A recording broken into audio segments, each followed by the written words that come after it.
जो dehydration and decarboxylation. Dehydration और decarboxylation में अगर हम बात करें, डिहाइड्रेशन डिकार्बोक्सिलेशन में इसमें थोड़ा सा ध्यान देना पड़ेगा बेटा, क्योंकि इसमें कहीं पर डिहाइड्रेशन होता है, कहीं डिकार्बोक्सिलेशन होता है, बड़ी ज़्यादा थोड़ा सा प्रॉब्लम है इसमें। तो इसको हम थोड़ा सा बहुत ही सिस्टमेटिक वे में रखेंगे बेटा, ध्यान दीजिएगा अच्छे से, नहीं दिक्कत हो जाएगी। When two carboxylic acid attach with same carbon atom, जब कभी भी दो फंक्शनल ग्रुप्स किसी सेम कार्बन से अगर अटैच होते हैं तो शायद आपको पता होगा, हमने बताया था उसको जमा जोर लगा के, याद होगा आपको, एल्काइलिडीन बोला था मैंने। और जहां पर दो फंक्शनल ग्रुप एडजेसेंट कार्बन पर लगे हो उसको बिस बोलते हैं। फिलहाल हम इसकी कोई लेना देना नहीं है। When two COH group attach with same carbon, जब कभी भी दो का कार्बोनिल ग्रुप COH ग्रुप की बात किया जाए, कार्बोक्सिलिक ग्रुप अगर बात किया जाए, किसी सेम कार्बन पर अगर अटैच होते हो तब उनको हम क्या बोलते हैं, जेम डाई कार्बोक्सिलिक एसिड। फिलहाल मैंने लिखा नहीं है लेकिन मैं ऐसे बोल दे रहा हूं, जेम डाई कार्बोक्सिलिक एसिड ऐसे बोल सकते हैं फिलहाल। अच्छा, होता है यहाँ का क्या है, यहाँ होता है डिकार्बोक्सिलेशन। क्या होगा बेटा, डिकार्बोक्सिलेशन। यानी कभी भी हमारा किसी सेम कार्बन पर दो COH ग्रुप अगर अटैच हो तब वहां पर हाई टेम्परेचर पर 140 से 160 डिग्री सी टेम्परेचर लिया जाता है, ठीक है। तब यहां पर क्या होता है, डिकार्बोक्सिलेशन होता है। जैसे कि अगर आप देखें, काश आप मुझे देख पा रहे होंगे, यहां पर आप देखें तो यहां से इस तरीके से सिंपल सा यहां क्या होगा, कार्बन डाइऑक्साइड यहां से निकल जाएगी और बन जाएगा CH3COOH, ये बन जाएगी एसिटिक एसिड, ठीक है। ये क्या बन जाएगी बेटा, एसिटिक एसिड। इसका नाम क्या है फिलहाल, मेलोनिक एसिड। इसका नाम क्या है, मेलोनिक एसिड। CH2COOH है, COH, इसे बोलते हैं मेलोनिक एसिड। 140 से लेकर के 160 डिग्री सी टेम्परेचर पर अगर हम इसको हीटअप करें तब हमारा क्या होता है, एसिटिक एसिड का फॉर्मेशन होता है और होता है यहाँ क्या है, डिकार्बोक्सिलेशन होता है यहाँ पर, ठीक। अब हम आगे बात करते हैं। अगर हम बात करें, बस इतनी बात हो गई फिलहाल, लेकिन कुछ एक्स्ट्रा पॉइंट है हमारे पास जिसको हम थोड़ा सा इसको क्लियर करेंगे, ध्यान दीजिएगा। एक्स्ट्रा पॉइंट क्या है, एक हमारा है फार्मिक एसिड, ठीक है। अगर मैं फार्मिक एसिड को भी अगर मैं 160 डिग्री सी पर टेम्परेचर पर अगर हम गर्म करें तब यहां पर भी क्या होता है, डिकार्बोक्सिलेशन होता है और हाइड्रोजन हमारा अलग हो जाएगा, ठीक है। और अगर मैं यहां पर इस तरीके से ऑक्जेलिक एसिड की अगर बात किया जाए तो यहां पर ऑक्जेलिक एसिड, तो फार्मिक एसिड हुआ, ऑक्जेलिक एसिड से भी अगर मैंने ऑक्जेलिक एसिड को भी अगर 200 डिग्री सी पर अगर गर्म किया तब भी यहां पर क्या होता है, डिकार्बोक्सिलेशन होता है। ध्यान दीजिएगा, मैंने एक पॉइंट बता दिया, अगर एक कार्बन पर दो COH ग्रुप अगर अटैच होते हैं तब तो डिकार्बोक्सिलेशन होगा ही होगा। और फार्मिक एसिड और ऑक्जेलिक एसिड में भी क्या होता है बेटा, डिकार्बोक्सिलेशन होता है। अलग से मैंने थोड़ा सा अलग करके यार इसको मैंने इस तरीके से दिखाया है। अच्छा, ये इस तरीके की रिएक्शन हमें थोड़ा सा मिलती जुलती जहां पर है, ठीक है, यानी सिमिलरिटी वाली जो रिएक्शन, सिमिलर रिएक्शन होती हैं उनको मैं इकट्ठा कर देता हूं। ये मेरा पढ़ने का भी स्टाइल था और पढ़ाने का भी यही स्टाइल है, ठीक। हम ये बात बोल रहे हैं, अगर मैं कंसंट्रेट H2SO4 यानी कि फार्मिक एसिड लिया था और हमने टेम्परेचर हाई टेम्परेचर लिया है 160 डिग्री सी, तब डिकार्बोक्सिलेशन हुआ। ऑक्जेलिक एसिड में भी क्या हुआ बेटा, डिकार्बोक्सिलेशन हुआ। लेकिन अगर मैं कंसंट्रेट H2SO4 अगर ले लेता हूं और ये कंसंट्रेट H2SO4 हमारा क्या होता है, डिहाइड्रेटिंग एजेंट होता है, यानी कि वाटर का एलिमिनेशन करवा देगा।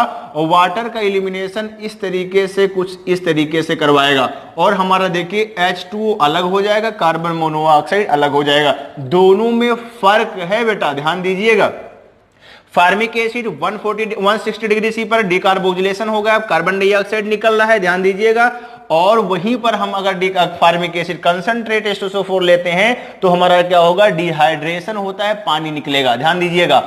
और अभी मैं फिर बताया ऑक्जेलिक एसिड था ये हमारा। ऑक्जेलिक एसिड की अगर मैं बात करूं तो ऑक्जेलिक एसिड में क्या हुआ करता था, डिकार्बोक्सिलेशन हुआ करता था बेटा, ध्यान दीजिएगा। कार्बन डाइऑक्साइड पर हमारा फोकस है जब मैं हीट अप कर रहा हूं तो। लेकिन कंसंट्रेट H2SO4 से अगर मैं रिएक्शन करवाऊं तब यहां पर क्या होता है, डिकार्बोक्सिलेशन तो होगा ही होगा, उसके साथ साथ डिहाइड्रेशन भी होगा, ध्यान दीजिएगा। यानी कंसंट्रेट H2SO4 को 90 डिग्री सी टेम्परेचर अगर ले लिया जाए तब कंसंट्रेट H2SO4 ऐसे याद करने के लिए कर सकते हैं, कंसंट्रेट H2SO4 से डिहाइड्रेशन हो गया, हाई टेम्परेचर लिया डिकार्बोक्सिलेशन हो गया, और बचा क्या, कार्बन मोनोऑक्साइड। तो याद करने के लिए मैं सेट कर रहा हूं कि अगर मैं बेटा कंसंट्रेट H2SO4 अगर लेता हूं, तब चाहे वो फार्मिक एसिड हो, चाहे वो हमारी क्या हो, ऑक्जेलिक एसिड हो, डिहाइड्रेशन होना ही होना है। हाँ, ऑक्जेलिक एसिड में डिकार्बोक्सिलेशन भी होगा, और बचेगा सिर्फ क्या, कार्बन मोनोऑक्साइड। ठीक, ध्यान दीजिएगा, इन दोनों में थोड़ा सा याद करने में प्रॉब्लम हो सकती है, आप इसको अच्छे से ध्यान दीजिएगा। ठीक, अब हम आगे बात करते हैं। सारी बातें मैंने यहां पर डिहाइड्रेशन की, सॉरी डिकार्बोक्सिलेशन की मैंने क्लियर कर लिया। हाँ, डिहाइड्रेशन मैंने थोड़ा सा अलग सा बता दिया, क्यों, क्योंकि ये रिएक्शन मिलती जुलती है, इस वजह से मुझे तो कंफ्यूजन हुआ करता था भाई जब तैयारी किया करता था मैं, इस वजह से मैं आपको भी इस तरीके से मैं सेट कर रहा हूं। प्लीज आप इसको इस तरीके से ही सेट करिएगा, तभी रुक पाएगा, वरना दिमाग पर रुकता नहीं है। पढ़ते तो सारे बच्चे हैं यार, कौन पढ़ता नहीं है, ठीक है, जो बच्चा रोक पाता है दिमाग में वही मेन होता है जो सिलेक्ट होता है। ठीक है, पढ़ते तो हर चीज है, पिछले साल भी अगर रिपीटर हो गए आप, तो पिछले साल ही भी बहुत सारी चीजें आपने पढ़ी होगी, लेकिन आज क्या बराबर है, क्या वो रुकी है, नहीं रुकी है। इसका मतलब क्या है, हमें रोकने की ज्यादा पावर रखना चाहिए। ठीक है, फिलहाल हम आगे बात करते हैं। Dioic acid having 4 to 5 carbon, ध्यान दीजिएगा, बड़ा ही वेल सिस्टमेटिक है। यहां इसको तो मैं अलग से बताया हूं, आप इस पर गौर करिएगा। जब 3 कार्बन की एसिड थी, यानी 3 कार्बन की डाइओइक एसिड थी, तब तो हमारा क्या था बेटा, डिकार्बोक्सिलेशन हुआ है। अब मैं इनको दोनों को बीच से हटा रहा हूं, लेकिन जब मैं 3 के बाद 4 या 5 कार्बन की बात करते हैं, तब वहां केवल क्या होगा, डिहाइड्रेशन होगा। और डिहाइड्रेशन कैसे हो रहा है आप फिलहाल देख सकते हैं, CH2COOH, CH2COH, ये हमारा कौन है, सक्सिनिक एसिड है। कौन है बेटा, सक्सिनिक एसिड है।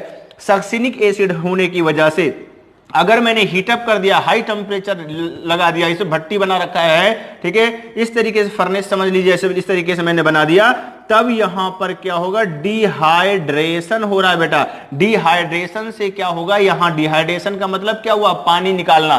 ठीक है, पानी निकाल दीजिएगा, बस एक वाटर मॉलिक्यूल यहां से निकलेगा, और ये सक्सिनिक एसिड से क्या बन जाएगा, सक्सिनिक एनहाइड्राइड बन जाएगा। एनहाइड्राइड का नाम लिखने से लिखते वक्त हमने बताया था, एसिड के नाम में सिर्फ एनहाइड्राइड जोड़ दिया जाता है बस। और डिहाइड्रेशन हो गया CH2 CH2 C double bond O और O, यानी CH2 CH2 C double bond O, ये क्या हो गया, सक्सिनिक एनहाइड्राइड। ये हमारा कौन है, ग्लूटारिक एसिड। इसमें कितने कार्बन थे, 1 कार्बन, 2 कार्बन, 3 कार्बन, 4 कार्बन थे, 1 2 3 4 कार्बन में कमी नहीं आएगी, 4 कार्बन 5 कार्बन का होगा तो, ठीक है। लेकिन अगर 3 कार्बन का होगा तो डिकार्बोक्सिलेशन के द्वारा 2 ही कार्बन की एसिड का फॉर्मेशन होगा, वो बात हो चुकी है।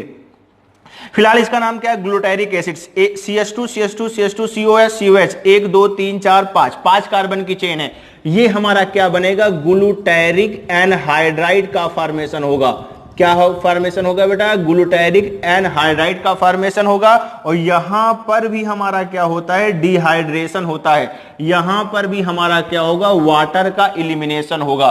ठीक है, तो हमने क्या बताया, 4 कार्बन, यानी कि जिस तरीके से जिस COOH ग्रुप, यानी let us consider that this is the COH group, अगर COH ग्रुप के बीच में 1 कार्बन, 2 कार्बन, 3 4 इस तरीके से, या 5 इस तरीके से अगर हम बात कर लिया जाए, इस तरीके से अगर हमने बना दी 1 2 3 4 5 इस तरीके से अगर कर लिया, तो सीधा सीधा क्या होगा, यहां से वाटर निकल जाएगा बस। ठीक, जैसे मैं किस लिए ऐसे वर्ड का इस्तेमाल किया, क्योंकि एक रिएक्शन मुझे याद आ गई, इसको मैं बता दूं यार, क्योंकि क्योंकि मैं एरोमेटिक और एलिफैटिक दोनों को साथ में लेके चलता हूं, तो अब मुझे इसको बताना लाजमी हो गया।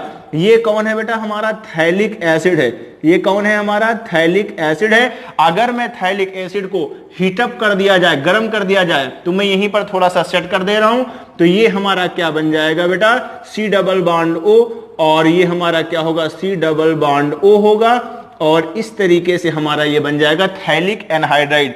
यानी यहां पर भी आप देखें, इसको मत देखिए बेटा, 1 2 3 4 कार्बन, आप देखिए यही कॉन्सेप्ट हमारा यहां पर भी लग रहा है। 4 कार्बन वाले में डिहाइड्रेशन, 5 कार्बन वाले में भी डिहाइड्रेशन, 3 कार्बन वाले में क्या है, डिकार्बोक्सिलेशन, 3 में डिकार्बोक्सिलेशन, 4 में डिहाइड्रेशन, और 5 में भी क्या है, डिहाइड्रेशन। ये हमारा सिर्फ इन दो, इनकी बात करिएगा, इनकी यहां मत देखिएगा, 1 2 3 4, तब भी यहां क्या होगा बेटा, डिहाइड्रेशन ही होगा, और ये हमारा क्या बन जाएगा, ठीक है, थैलिक एनहाइड्राइड, थैलिक बन जाएगा और क्या होगा एनहाइड्राइड, 60 में लिख दिया, समझ जाना, थैलिक एनहाइड्राइड, यानी 4 कार्बन 5 कार्बन होगी बेटा, तब हमारा क्या होगा डिहाइड्रेशन हो रहा है, 3 कार्बन होगा तो डिकार्बोक्सिलेशन हो रहा है। लेकिन अगर मैं उसके और आगे जाऊं, यानी 6 कार्बन में अगर मैं जाता हूं, तो जो डिहाइड्रेशन हो रहा था और डिकार्बोक्सिलेशन हो रहा था, दोनों को ऐड कर देना, यानी ये बात मैं बोल रहा हूं dioic acid having 6 carbon atom, अगर 6 कार्बन एटम अगर आ गया, इस तरीके से रोक पाओगे दिमाग पे, ठीक है, तब हमारा डिहाइड्रेशन भी होगा और क्या होगा बेटा डिकार्बोक्सिलेशन भी होगा, और हमारा क्या बनेगा, या तो एल्डिहाइड बनेगा या तो इस तरीके से कीटोन का फॉर्मेशन हो रहा है। आप फिलहाल देखिए इस तरीके से, यहां पर ध्यान दीजिएगा, CH2CH2COH है, CH2CH2COH है, इसका नाम बेटा क्या है एडिपिक एसिड, 6 कार्बन की डाइओइक एसिड का नाम होता है एडिपिक एसिड, ठीक है। अगर मैंने गर्म किया इसको, अगर इसमें सब में मैं हीटअप ही कर रहा हूं, अगर मैंने गर्म किया तब यहां पर क्या होगा, ध्यान दीजिएगा, एक तो हमारा वाटर मॉलिक्यूल निकलेगा यानी डिहाइड्रेशन होगा, और जो हमारा क्या कहते हैं ये COOH ग्रुप है, ये हमारा क्या होगा डिकार्बोक्सिलेशन भी होगा, यानी ये बात मैं कह सकता हूं कि डिहाइड्रेशन भी हो रहा है और क्या हो रहा है बेटा डिकार्बोक्सिलेशन भी हो रहा है, दोनों हो रहा है, ठीक है। H2O भी निकलेगा और क्या कहते हैं H2O भी निकलेगा और CO2 भी निकलेगा। अरे यार ये फिलहाल लिखा ही है, लिखने की कोई जरूरत नहीं है, ठीक है। अच्छा ये बनेगा क्या, CH2 CH2 CH2 CH2 C double bond O, यानी कि ये साइक्लिक कंपाउंड का फॉर्मेशन करेगा। जब कभी भी 6 कार्बन की एसिड हो, डाइओइक एसिड हो, तब वहां डिहाइड्रेशन भी होगा, डिकार्बोक्सिलेशन होगा और साइक्लिक क्या होगा स्ट्रक्चर का फॉर्मेशन होगा, साइक्लिक कीटोन का फॉर्मेशन होगा। आप इस तरीके से देख सकते हैं कितने कार्बन की चेन है, 1 2 3 4 5 कार्बन की चेन है, साइक्लोपेंटेनोन बोल सकते हैं हम इसको, ठीक। इस तरीके से सारी बातें हो गई, तो 3 कार्बन 4 5 साथ में आ जाएगा, 6 अलग हो जाएगा, ठीक। अच्छा एक अलग से है हमारे पास, अगर कोई बीटा कीटो एसिड हो, यानी बीटा पोजीशन पर हमारी कार्बोनिल ग्रुप हो, CO ग्रुप अगर हो, तब भी वहां पर क्या होता है बेटा डिकार्बोक्सिलेशन होता है, यानी कि 1 2 3 इधर क्या लगा है डजंट मैटर, आर का मतलब हो गया कोई सा भी मेथाइल एथाइल प्रोपाइल ब्यूटाइल सुटाइल कुछ भी लगा हो, डजंट मैटर। अगर इस तरीके से ये हमारा हो गया बेटा फंक्शनल ग्रुप, ये हुआ अल्फा कार्बन, ये हुआ हमारा कौन बेटा बीटा कार्बन, ये हमारी कौन है बीटा कीटो एसिड है। ये कौन है फिलहाल मैं लिख ही दे रहा हूं, बीटा कीटो एसिड। कैसे बीटा कहे, एक फंक्शनल हो गया, ये अल्फा है ये बीटा, तब यहां पर क्या होता है डिकार्बोक्सिलेशन होता है, CO2 निकलेगा और क्या बन जाएगा, इस तरीके से कीटोन का फॉर्मेशन हो जाएगा, ठीक है। आप ध्यान दीजिएगा कीटोन का फॉर्मेशन इस तरीके से बीटा कीटो वाले में हो जाएगा, ठीक। अच्छा अभी हम लगे हाथ ये सारी बातें हम कर रहे थे, डिहाइड्रेशन डिकार्बोक्सिलेशन की बात कर रहे थे, तो लगे हाथ एक एग्जाम्पल रिएक्शन और भी है, इसको भी हम देख लेते हैं। तो कार्बोक्सिलिक एसिड अगर हमारी MnO in presence of 300 degree C, बेटा क्या बोला मैंने, अगर मेरी कार्बोक्सिलिक एसिड की रिएक्शन अगर हमने किससे करवा दिया MnO in presence of 300 degree C पर करवा दिया, तब हमारा क्या होगा डिहाइड्रेशन भी होगा, डिकार्बोक्सिलेशन भी होगा, और जो हमारा प्रोडक्ट बनेगा according to reactant substance reactant molecule form aldehyde and ketone, यानी ये डिपेंड करेगा रिएक्टेंट मॉलिक्यूल में हमने क्या लिया था, जो लिया होगा उसी के अकॉर्डिंग हमारा एल्डिहाइड बनेगा या फिर हमारा कीटोन का फॉर्मेशन होगा। लेकिन होता क्या है, यहां डिहाइड्रेशन भी होता है, डिकार्बोक्सिलेशन भी होता है। जैसा कि आप देख रहे हैं, अगर हम बात करें ये दोनों हमारे कौन है फॉर्मिक एसिड, ये हमने एक रिएक्शन है बेटा, ये हमारी एक रिएक्शन है, ये हमारी दूसरी रिएक्शन, ये हमारी तीसरी रिएक्शन है। ध्यान दीजिएगा इस तरीके से अगर हम बात करें तो 2 मॉलिक्यूल यहां पर लिया जाता है, फिलहाल 2 मॉलिक्यूल हमने क्या लिया फॉर्मिक एसिड का लिया। फॉर्मिक एसिड के लेने के बाद हमारा यहां पर क्या होगा बेटा, इस तरीके से पहले तो डिहाइड्रेशन होगा ऐसे बोल सकते हैं, फिर हम क्या करेंगे यहां पर डिकार्बोक्सिलेशन भी कर दे रहे हैं, यानी डिहाइड्रेशन डिकार्बोक्सिलेशन दोनों कर दे रहे हैं। अब हमारा ये बनेगा क्या, ये बन गया फॉर्मल्डिहाइड। क्या बन गया बेटा फॉर्मल्डिहाइड। हमने क्या बताया एल्डिहाइड भी बन सकता है, कीटोन भी बन सकता है। तो ये हमारा क्या बन गया, एल्डिहाइड। अगर मैं काश यहां पर CH3 ले लूं तब यहां पर बन जाएगा CH3 double bond to H, यानी एक एसिटल्डिहाइड ले लूं, एक फार्मल्डिहाइड सॉरी एक एसिटिक एसिड दूसरी फार्मिक एसिड ले लूं तो फार्मल्डिहाइड का फॉर्मेशन हो जाएगा।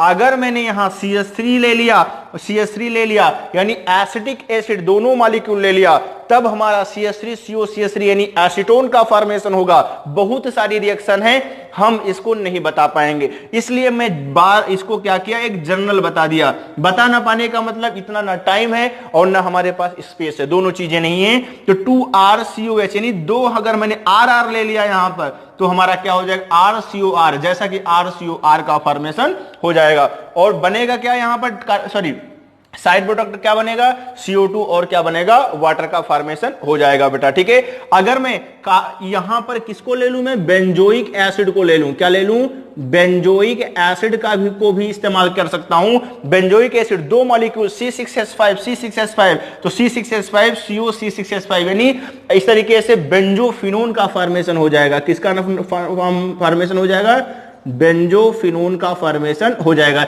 यानी कि यहां पे या तो कीटोन का फॉर्मेशन होगा या तो एल्डिहाइड का फॉर्मेशन होगा। अगर कोई सा भी एल्किल ग्रुप लिया तो यहां पर क्या बन जाएगा बेटा, कीटोन का फॉर्मेशन हो जाएगा। ठीक, इस तरीके से हमने क्या किया, डिहाइड्रेशन डिकार्बोक्सिलेशन वाली जितनी भी रिएक्शन थी ये सारी की सारी रिएक्शन हमने एक साथ इसको हमने क्या कर दिया, एक ही ग्रुप में पूरी तरीके से हमने क्या कर दिया है, इसको समाहित कर दिया है बेटा। ठीक है, एसिड की अब कोई सी भी डिहाइड्रेशन डिकार्बोक्सिलेशन वाली रिएक्शन आपसे क्या कहते हैं, नहीं छूट करके जा पाएगी। यानी कहने का मतलब सारे के सारे क्वेश्चन आप सॉल्व कर लेंगे बेटा। ठीक है, इस तरीके से